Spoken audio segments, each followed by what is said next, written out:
humor, and heart to create a hopeful, compassionate Superman. Gunn also wrote the screenplay, based on characters from DC Comics. Superman was originally created by Jerry Siegel and Joe Shuster, for roles in Twisters and Hollywood. Rachel Brosnahan plays Lois Lane. She starred in The Marvelous Mrs. Maisel. Nicholas Hoult takes on the role of Lex Luthor. Hoult is known from the X-Men movies and Juror No. 2. Also starring Edi Gathegi from For All Mankind. Anthony Carrigan appears from Barry and Gotham. Nathan Fillion joins from Guardians of the Galaxy and The Suicide Squad. Isabela Merced stars from Alien Romulus. Skylar Gisondo appears from Licorice Pizza and Booksmart. Sarah Sampaio joins from At Midnight. Maria Gabriela de Faria appears from The Moody's. Wendell Pierce joins from Selma and Jack Ryan. Alan Tudyk appears from Ander. Pruitt Taylor Vince joins from Bird Box. Neva Howell stars from Greedy People. The film is executive produced by Nicholas Korda, Chantal Nongvo, and Lars Winter. Gunn teams up again with frequent creative collaborators. Henry Braham serves as director of photography. Beth Mickle leads as production designer. Judiana Makovsky designs the costumes. John Murphy returns as composer.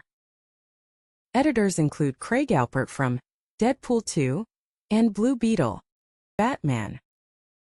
Superman opens in IMAX and cinemas nationwide on July 11, 2025.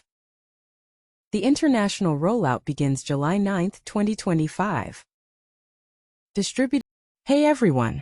So Superman, written and directed by James Gunn, and starring David Corenswet as the Man of Steel, is finally here, and it's in theaters right now. Heads up! This video is packed with spoilers, so if you haven't seen the movie yet, I've got a spoiler-free review on my channel you can check out. But if you're here for the full breakdown, let's get into it. The movie kicks off with something you don't see often. Superman loses his first big battle.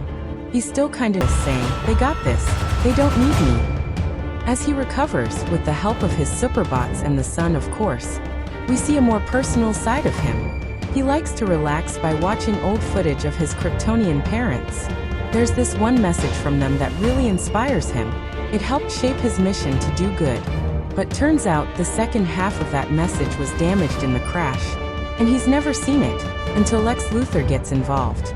Lex uncovers the rest of the message, and plot twist, it turns out Superman's real parents actually wanted him to rule Earth and kill people. Soon Superman's back in the Fortress of Solitude, he asks the robots to play some footage of his parents. This time, not his Kryptonian ones, but his Earth parents. That moment made me tear up. The message of the film becomes clear. Superman isn't a hero because of some message from space. He's a hero because Ma and Pa can't raise him to be a good person. That was my favorite emotional beat in the movie. It felt real and honest. Now let's talk about Lex Luthor. He's basically running the show behind the scenes. He stirs up a conflict between two countries, all to create a situation where he can legally or politically justify taking down Superman. Because he knows Superman will jump in and try to stop it, he always does. Superman doesn't care about politics or borders. He just doesn't want people to die. Lex introduces this armored guy called Ultra. Lots of spinning camera shots, big energy, and really solid CGI. It just looks cool. Okay, quick personal note. Whenever I see a movie I'm really hyped for, I get so into it on the first watch that I don't always enjoy it fully. I'm overanalyzing everything, especially if it's a movie I've been waiting for second time. I could just sit back and appreciate what James Gunn created. This movie doesn't need to be the greatest Superman movie ever. What it does is set the stage for a whole new DC universe. And it does that really well. It actually reminds me a bit of what Christopher Nolan did with Batman Begins. He didn't start with the Joker or Two-Face. He built the world first. Then in The Dark Knight, he brought in the big guns. That's what Gunn seems to do. A world that other storytellers can explore without saying it's the same quality or tone as Batman Begins. But it's a smart move. So is this the best Superman movie ever? Honestly, I still think Donner's original holds that spot. But this one is really good. especially for fans of the comics. It's weird. It's bold. It goes places that are kind of wild. But somehow, it works. That's Gunn's magic. He recognized.